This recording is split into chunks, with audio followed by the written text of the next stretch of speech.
I am become dork, bringer of opinions that no one asked for.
All right, so welcome back to Ground Zero Salem. As always, I'm your host, Pat. So, I just spent 45 minutes. I typed out notes. I restarted a bunch of times, like backtracked on sentences where I mispronounced stuff. I didn't hit record on OBS. Well, that's life. Can always do one more. In the words of the great William Shatner, I can always do one more. Be that as it may. Probably read the title. Probably saw this coming. Since I've had some free time, I've been able to do these little lists of releases I like from this past year, 2023. I got one down for grindcore. I got one down for hardcore punk.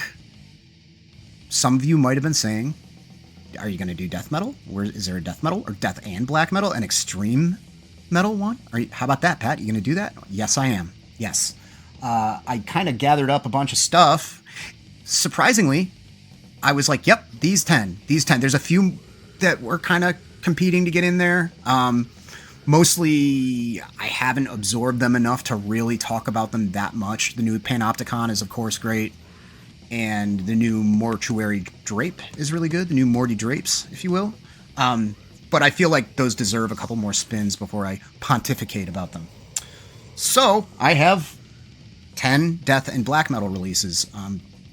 Yeah, I didn't really delve into this genre that much this year as far as new stuff goes. I'm always on the hunt for obscure, older stuff. The past couple of years, I've been getting increasingly more and more burnt out on new bands. You're going to see that I'm not going to be talking about Sanguis Sugabog or Tomb Mold or Horrendous or Frozen Soul. None of the alumni from Maggot Stomp or the, this kind of tech, sci-fi, death metal kind of stuff that's been blowing up. A lot of that stuff, I mean, I'm not a hater. I specifically took a stance here and there on social media and a few other places about people that just are afraid of and hate anything new that involves young people when it comes to metal. I'd like death metal to continue as long as it's good. And I think those bands are good. I like Youthful Enthusiasm. It's just, I just was paying attention to other stuff. I was going on deep dives, logging on to Discogs, buying stacks of $3 CDs of stuff that came out in the 90s that people aren't paying attention to anymore. Namely, a lot of like late 90s, early 2000s metallic hardcore stuff. Everything ranging from the Red Chord to the Hate Thousand bands like Lyre and Invictus to like more almost screamo-ish kind of hardcore. What's up? What's up? What's up, Diggies?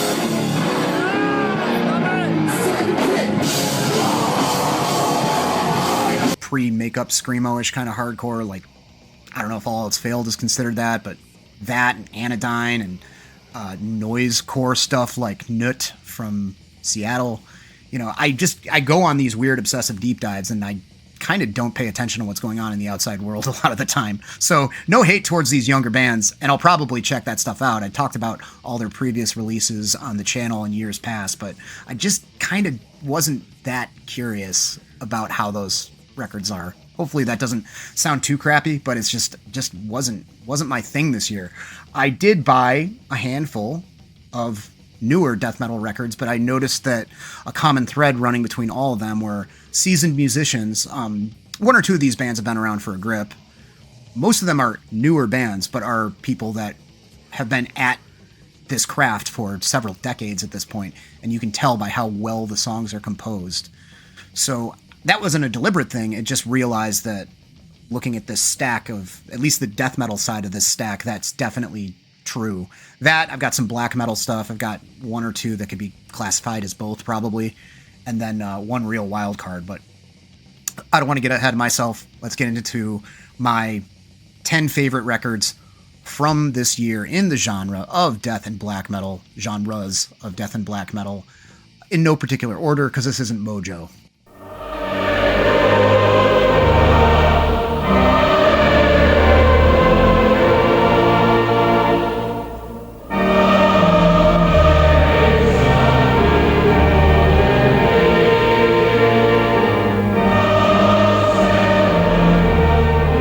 So up first, I had this first in the queue to talk about because I was trying to play this in the background. I don't know what the deal is with the settings on my Blue Yeti mic. I'm always trying to tweak things. Hopefully this next year I'm going to get a better camera, something other than a Brio to shoot video with, maybe a better computer too. I don't know. I sound good, but I can't get any background music to register. I do all the little weird little settings like 2 circles, 1 circle, circle with a dent on my Blue Yeti mic, and I can't get it to play in the background. I'm just gonna have to convincingly describe to you what this sounds like. I don't know how to pronounce this. Big surprise. Mycorrhizae, band from Minneapolis. This is a black metal band. The Great Filtration. Awesome raw and melodic black metal. Icy sounding. It's interesting how it sounds raw and crackly and necro, but it also sounds really full at the same time and almost kind of immersive, almost kind of panoramic. It's got those great icy melodic kind of leads and melodies that, you know, a lot of the Swedish bands have. I love that stuff. You know, Dissection's great, and Sacramentum, and all those kind of bands that kind of bridge the gap between death and black metal. This is more firmly in black metal territory, at least production-wise. It does have deeper vocals, I'll say. Big roaring, again, kind of consuming kind of vocals. It's quite good. I just picked it up on a whim because I saw it show up on a couple of Bandcamp lists, one of which was Brain Smashers. So I recommend checking that out. Link will be in the description. Mycorrhizae. And then we've got Cruciamentum.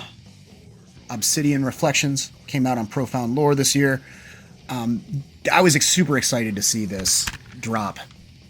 Brings me to a more innocent time in my discovery of modern death metal, where a lot of bands were coming out kind of taking inspiration from the more obscure, darker elements of 90s death metal, from Incantation and the Finnish stuff, the whole genesis of the term cavernous death metal and all that.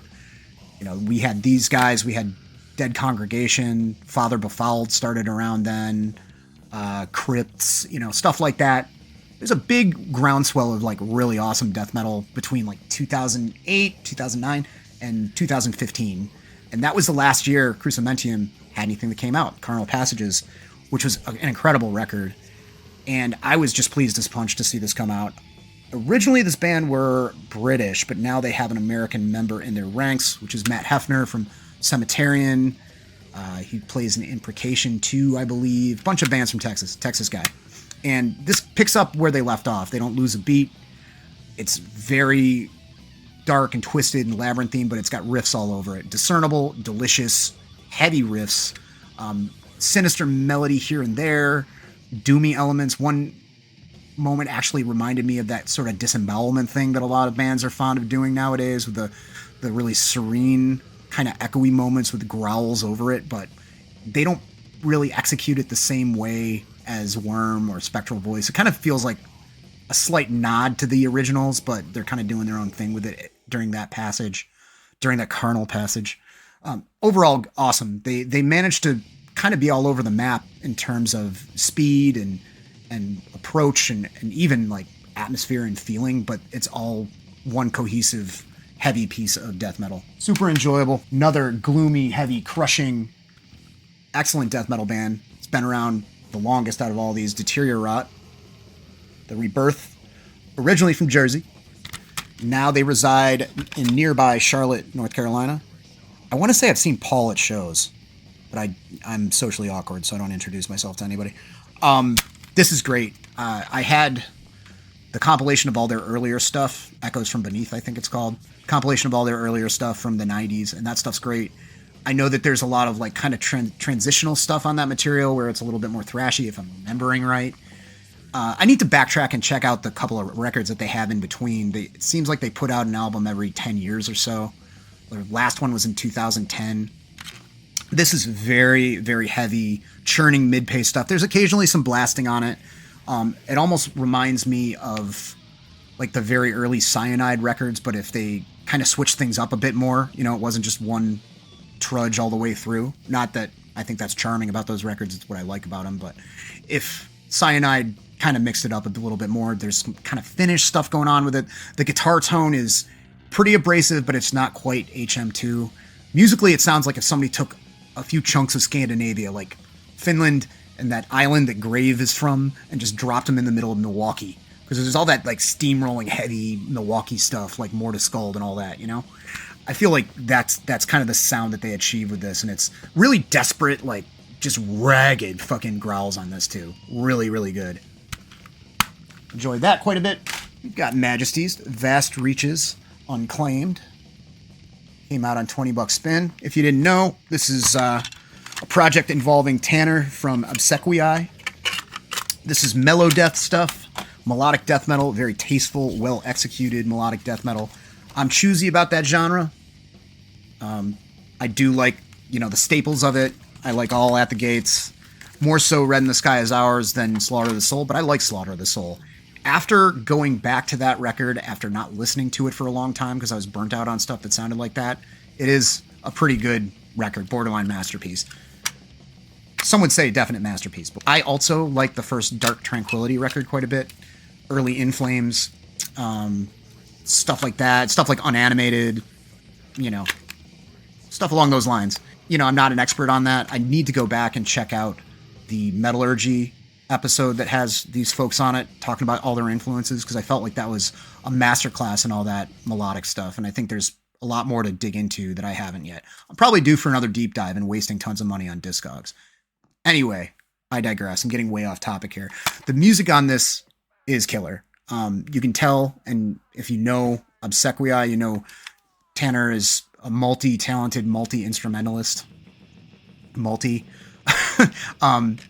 He knows and studies a lot of medieval music, I believe, and you can hear like a lot of the melodies kind of sifting through in this. It's a very, at the risk of sounding corny, a very emotionally impactful record. When you have very intense, searing melodies, along with like the kind of the more atypical trappings of harsh music, death metal, the kind of scathing, screeching vocals that they have, kind of growling, screeching vocals, and you know, the extreme tempos and everything mixed with all the kind of nuances that Majesties involves, you get overall like a really moving piece of music. So pick that up. Also moving, but in a completely different way. Something completely different. We have Nithing. Is it Nithing or Nithing? Or Knitting? I believe it's Nithing. Agonal Hymns. This is insane. And I know that, you know, that's a hyperbolic term that people use, calling stuff insane. It's like, oh my god, I woke up at 9 instead of 8. That's insane. No, this is wild. I was looking at reviews of this on Metal Archives. I couldn't make heads or tails of like what to say about this other than it's a complete barrage on my central nervous system. And one of the reviewers, there's only like 2 reviews, maybe 3. And one of the reviewers was like, well, I don't normally like slam. I'm like, this is not slam. I know it's on kind of a slam label. I can't remember the name of it. It's like Prestige Worldwide Industry. No, that's Will Ferrell's company in Step Brothers. Last week, we put liquid paper on a bee. And it died. I'll put a caption at the bottom. But this isn't slam. You can hear a few token elements from slam and brutal death metal on this, particularly the drum sound. I think it's drums. Might be a drum machine. It's a one-person project, so that's possible. Might just be triggers. I don't know. It sounds like a machine gun going off. It almost has sort of a weird industrial kind of vibe to it because it feels so mechanical and otherworldly. Just unhinged. There's a lot of noisy, kind of frenetic, not real riffs, just like weird noisy stuff going on with the guitar, and plenty of riffs. I mean, plenty of those kind of climby slam riffs. Of course, very guttural vocals, but it's really erratic. It's all over the place. The best way I can think of to describe it is if you read a little book called Hitchhiker's Guide to the Galaxy. The main character has a drink called a Pan-Galactic Gargle Blaster, and he asks another character what it's like to drink it, what it feels like. The effect of which is like having your brain smashed out with a slice of lemon, wrapped round a large gold brick. Never drink more than 2 Pan-Galactic Gargle Blasters unless you are a 30-ton mega elephant with bronchial pneumonia. Makes no sense. It's just wild. So, there you go. Nithing. I got Nithing for you. Ayo. Then we've got Melicarpedon. This only has been out for a little while, a month or two. Came out right at the end of the year. Vertumnus Caesar, which came out on the Ajna Offensive. Yeah, people were waiting on this for quite a while. I know there were delays with the vinyl and all kinds of snags, but it was worth the wait. This band's been around for a while, probably at least 10 years. Their last full length was out in 2015. They've been, I guess, making up for lost time because they've put out 2 splits this year and this full length. What to say about this? It's really hard not to get ahead of myself and just start gushing about how well put together this is musically. If you know Melicarpedon, you know that they are a band from Eastern Europe. They're Slovakian, and they borrow a lot from people from bands from that region of the world. Not necessarily Slovakia, but the Czech Republic and Poland and all these bands like Master's Hammer and Root and all that kind of stuff. They honored that first wave of that kind of black metal pretty well with the kind of breathy, weirdly pronounced vocal style that's just so uniquely Eastern European. And they also have a lot of like great traditional heavy metal influence, very catchy, melodic, upbeat kind of metal stuff going on. A little bit of early feral thrash, maybe German a little bit, I don't know. But then on this, they go nuts with instrumentation. I know they have that on their other records too, but there's like glockenspiel on this and Moog organs. There's a lot of stuff that brings to mind like 70s folk prog stuff that still maintains its heaviness. It's a real tour de force. It is really something. I can't get enough of it. It's so fun to listen to. So yeah, check that one out. Then we've got Malleus, Fires of Heaven. So this came out very, very early 2023. I think it came out about this time last year. It was early January. This is a Boston band. No strangers to me. Used to play D&D with one of these guys. Their earlier records, Storm of Witchcraft in particular, their first 12-inch was very Celtic Frost, Hellhammer worshipping, kind of raw black metal stuff. Kind of, almost kind of punkish. Very good. I heard a lot of bands that tried to pull off that style and failed miserably. I think Malleus did it very well. Then their EP that came after Night Raids was leaning more in kind of like an early Scandinavian black metal style, like early Norwegian. Kind of reminded me of Wrath of the Tyrant a little bit, like very early Raw Emperor stuff, like any of that really necro-sounding stuff that also had keyboards. Kind of like that. So when this came out, there was a pretty long delay between the EP and this full length. When this came out, I was blown away. I was very surprised. It wasn't like a 180 entirely, but maybe like a 115 or something like that. This is extremely well produced, not overproduced, but very well produced. A lot of clarity there. It's still black metal, but there's a lot of almost kind of Bay Area stuff going on, particularly like a sort of like Ride the Lightning kind of feel to it. There's just like this really tasteful thrash and classic heavy metal grandiosity to it. As we all know, of course, Cliff Burton, big fan of Bach, kind of wove in that kind of songwriting, that compositional intelligence from classical into Metallica, and they passed it on to Malleus. How about that, huh? Still got those scathing ring wraith kind of black metal vocals. It's very, don't worry, it's very black metal in that sense. But yeah, it just thrashes, and it's awesome. It's a beautiful package too. This was put out by Armageddon Shop in Boston. The guys from Drop Dead there. Nice gatefold. Printed inner sleeve is also nice. And then this is a nice little touch. These are the lyrics. It's like almost like a prayer book kind of thing. Lyrically, most of the themes revolve around indigenous uprisings of First Nations people against pilgrims, colonial forces, pushing them out in New England in the 1700s. There was a couple of historical slaughters and battles and stuff like that, so that's what they're singing about. Originally, they were going to recreate one of those battles for the cover, and me and a couple of my friends and family were going to be we were guest corpses, and they decided to scrap that idea and went with the painting instead. So I could have been on the cover of that, but I kind of think that the painting thing worked out better for them, to be honest. Next up, all right, this is going to be a mouthful. I got a lot of thoughts on this. Next up, we have not one but two LPs that complement each other. I guess technically, it's two albums, but they came out simultaneously, as far as I remember. It might as well be a two-album set. It's Ulthar. We got Anthronomicon and Helionomicon. It's great psychedelic mess of cosmic horror on the front.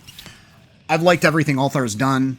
Ulthar involves Shelby Laramo, who's played in a bunch of great bands, including Vastum, Extremity, a whole bunch of others. Dude knows how to riff, that's for sure.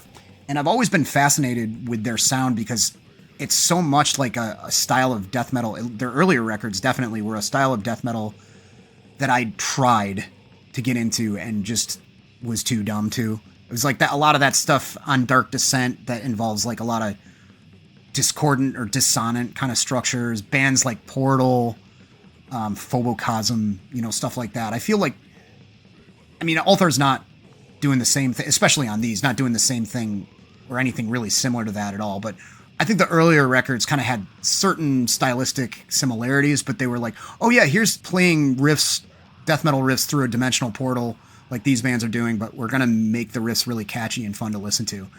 And they've really expanded on that. There's a lot of black metal in this too. A lot of parts that almost kind of sound like melodic Swedish black metal. It really takes the concept of like a crazy like sci-fi body horror psychedelic nightmare and brings it to life in death metal form. The Anthronomicon LP is the one, I think. I don't want to say this. I know I looked it up, and Anthronomicon means like book of the body. Icon is, of course, book, like Necronomicon. And then Helionomicon is book of the sun. Very, very high concept stuff. But there's 8 songs on Anthronomicon, which are just an all-out assault. It's like, yeah, it's dizzying and weird and all over the place, but all the songs are songs, all the riffs are riffs, and it's awesome. And then you've got Helionomicon, which, same sound. It's not like they're doing a 180 and playing a different style or anything, but builds it into more of an epic structure, a lot more kind of repetition and crescendoing riffs. They do this weird tapping instead of like strumming with the guitar, like I don't know what that is. I suck. But yeah, they do this weird kind of tapping approach to playing the riffs, which sounds very, very strange and very alien. Overall, like, man, what an experience listening to these. I feel like going to any other band that's trying to approach being cosmic or weird or sci-fi-ish or progressive, like, it's gonna pale in comparison compared to this. No shade too much to anybody else, but I'm good. I'm good with Ulthar. It's all I need. Probably my favorite, if I had a gun to my head. Glorious Dead, Cemetery Paths. There's a song called Cemetery Path on here, singular, which brings to mind, I think it was 1991. David Lee Roth had an album called A Little Ain't Enough, but the title track was A Lil Ain't Enough. This is kind of following a similar trajectory, so David Lee Roth, Glorious Dead, pretty much the same thing. Just kidding. Anyway, look at these guys. Look at these warriors of death right here. True metal of death warriors. Marty, good buddy. Love him to death. Love him to glorious death. Like a lot of the bands that I'm talking about on here, these guys have been writing music for a while, know what they're doing, know how to construct a song, know how to construct a riff. With this, as far as other sounds it reminds me of, my mind goes to Gorefest because that's kind of it's an obvious nod. Glorious Dead's a Gorefest song. There are some parts of this that definitely feel very Dutch. Both people are picking up the tab for this. It's very Dutch. Got Gorefest, Sinister, maybe some Asphyx, like some of the doomier elements on this, but they're not trying to do a, hey, we're going to do a Dutch style death metal band. It's just taking their own influences. Some of it kind of reminds me of mid-period Carcass too, like the leaning towards melodic Carcass stuff. But beyond all that, it's its own entity, its own pulsing, disgusting entity that has a lot of like whirlwind blasts when they go fast. It's something in the drummer's technique and the way it's recorded. It just feels like you're in a wind tunnel getting your face ripped off. There's a lot of like big, not too overly complicated, big, impactful, heavy riffs that feel like slow, heavy riffs, but it's blast beats underneath. I love that technique. I'm such a fan of that. When they do enter into doom tempos, you can hear the classical metal influence. I mean, I know one of the members, I know he happens to like Halloween a lot, but this is death metal played by people that don't just listen to death metal. You can hear classic metal influence. You can really hear that touch of melodicism that just really makes this stand head and shoulders over anybody else trying to do anything under the umbrella of, quote, heavy air quotes, doom death or whatever. Not that that's what this is. It's death metal. It's the Glorious Dead doing death metal their own way, and that's great. Yeah, I love it a lot. It's good. Probably my favorite out of all these. Ugh. All right. It's a death metal update. My tongue is tired. My adjective bank is being exhausted. Let's go out with a bang. And the last one of the pile is Conjureth, the Parasitic Chambers. Again, a rogues gallery of people that know what they're doing. Wayne from this band goes all the way back to Eternal Suffering from Massachusetts, where he lived way back in the day. I didn't know him then. I think I saw Eternal Suffering once or twice. Went on to be in a bunch of... He was in Father Befouled for a little while. Gulgatha is the band that most of the members went on to form Conjureth. They're currently residing in San Diego. I really liked the Majestic Dissolve, the last record. This one feels a bit more beefed up and thick. It feels a little bit more packed with riffs, but not some kind of boring riff salad where you don't know what's going on. And the riffs themselves, I noticed this with the opening riff on the last record, the Majestic Dissolve. There is this sort of death metal rooted in thrash that reminds me of a lot of Florida stuff. Of course, Deicide, Brutaliy, Morbid Angel. It's tech thrash riffs that are down-tuned and, gussied up to be a little bit more impactful and heavy. And I feel like not too many bands really honor that so much. There's a few bands that are doing the new school of like brutal thrash, crossing over into death metal. Skeletal Remains is one of them. But just perfectly having these kind of heavy thrash style riffs peppered throughout your death metal and seamlessly mixing that in. I don't hear that so much. And I think Conjureth does that really well. They involve some gloom and doom as well. You can maybe say Finnish influence on this too, probably.